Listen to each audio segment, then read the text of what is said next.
Bienvenidos a Cine Aparte, esta vez para hablar de Jim Jarmusch y de su película más reciente, Solo los amantes sobreviven. Yo creo que Jim Jarmusch es el director contemporáneo que con más firmeza y con más fiereza ha peleado por defender los principios del cine independiente, es decir, del cine que no acepta recomendaciones de nadie para venderse mejor. Todas las películas de Jarmusch, las que ha filmado a lo largo de 30 años, son consistentes con este principio y son congruentes entre sí.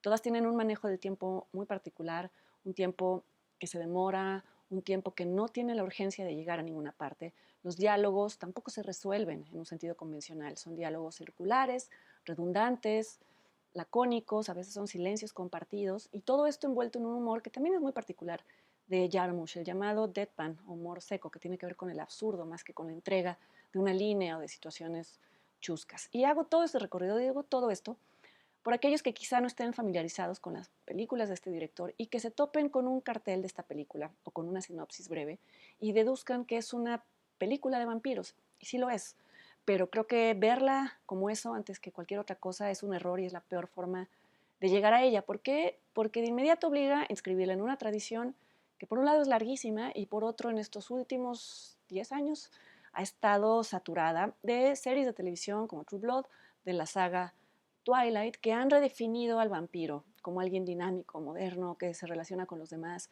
sexy. Y creo que los vampiros de esta película de Jarmusch no son eso, son sexys, pero de otra manera, son retraídos, son reservados, son exquisitos, son elegantes, son dandies, son cultos y tienen conversaciones larguísimas en donde recuerdan sus vidas pasadas. Es decir, creo que la verdadera estirpe de esta película de Jarmusch es el cine de vampiros, pero quizá en una tradición más gótica, pero sobre todo es el propio cine del director.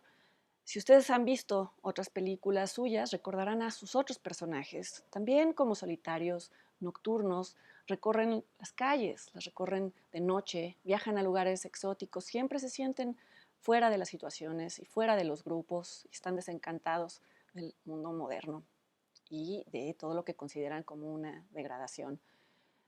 Eh, Tal vez se podría definir a aquellos otros personajes como almas viejas en un nivel metafórico. Bueno, pues pensemos en estos como almas viejas en un sentido literal. Parte de lo que hace esta película tan atractiva y tan seductora son sus actores, son Tilda Swinton y Tom Hiddleston en el papel del matrimonio protagonista y el espléndido John Hurt como el amigo de la pareja, el poeta Christopher Marlowe, perdón. Está también Mia Wasikowska, que es la hermanita menor de la protagonista y que encarna justo a la antítesis de los personajes de Jarmusch. Ella es una adolescente impulsiva, es ruidosa, no respeta límites y eso causa el único incidente de la película. Y además vive en Los Ángeles, que es como el protagonista de la película define el lugar ideal donde viven los zombies. Ella no es una zombie, pero se lleva con ellos. Otra forma en la que esta película está emparentada con todas las demás de Jarmusch es que está en clave, más que ninguna otra. Por ejemplo, el personaje Christopher Marlowe, todos sus diálogos, todas sus pláticas con la protagonista tienen que ver con la figura real de Christopher Marlowe, de la que no se habla dentro de la película. Christopher Marlowe fue un poeta un contemporáneo de Shakespeare, que se dice incluso escribió algunas de las obras de Shakespeare. Se dice que Shakespeare firmaba como Christopher Marlowe o como Marlowe en algunas de sus obras, y se dice que fingió su propia muerte, y por eso es muy adecuado presentarlo como un vampiro en esta película. Muchos de los otros guiños al cine, a la literatura y al arte están en diálogos breves, diálogos que no se explican, o por ejemplo en las fotos de un muro en la casa del protagonista o en sus muchísimos objetos. Y menciono los objetos porque quizá esta es otra o la única otra diferencia con las películas anteriores de Jarmusch, la estética. Mientras aquellas eran mucho más limpias, una estética mucho más minimal, ordenada, con composiciones geométricas, aquí todo es texturas, es mucho más abigarrada, mucho más en la tradición gótica visual. Y cómo no habría de serlo la casa de un hombre que ha venido coleccionando souvenirs a lo largo de siglos y siglos.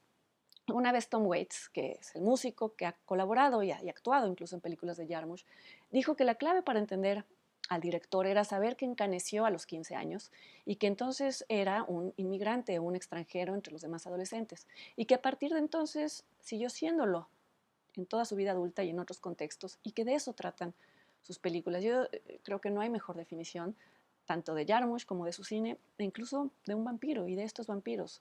Son inmigrantes, son viajeros a lo largo de los siglos y que nos observan y nos observan desde un lugar escondido y oscuro. A mucha gente no le ha gustado esta película. A mí me parece un gran compendio temático y visual del cine de Jarmusch, visual en tanto al ritmo, en tanto a cómo los lugares se recorren poco a poco, más allá de que los ambientes estén más cargados. Y bueno, si alguien va a hacer una película más sobre vampiros, que sea Jim Jarmusch, que es el vampiro original o que es un vampiro original.